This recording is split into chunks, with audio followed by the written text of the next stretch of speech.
Tapos na ba ang kontrato mo dito sa UAE? Hindi ibig sabihin, uwian na agad.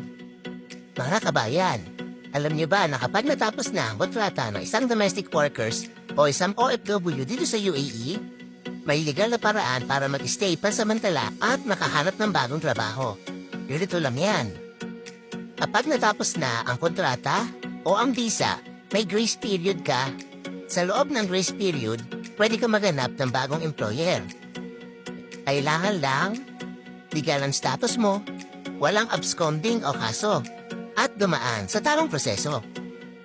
Para naman sa domestic workers, pwede ang transfer sa bago mong amo basta may clearance at legal na papeles. Pero sa company employee, pwede kang ma-hire ng bagong company at mag-apply ng new employment visa. Pero tandaan, bawal magtrabaho ang walang visa. Bawal lumagpas sa grace period. At bawal ang TNT. Kung walang bagong employer sa tamang oras, kailangan mo munang umuwi at bumalik na lang ulit kapag may bago ng sponsor.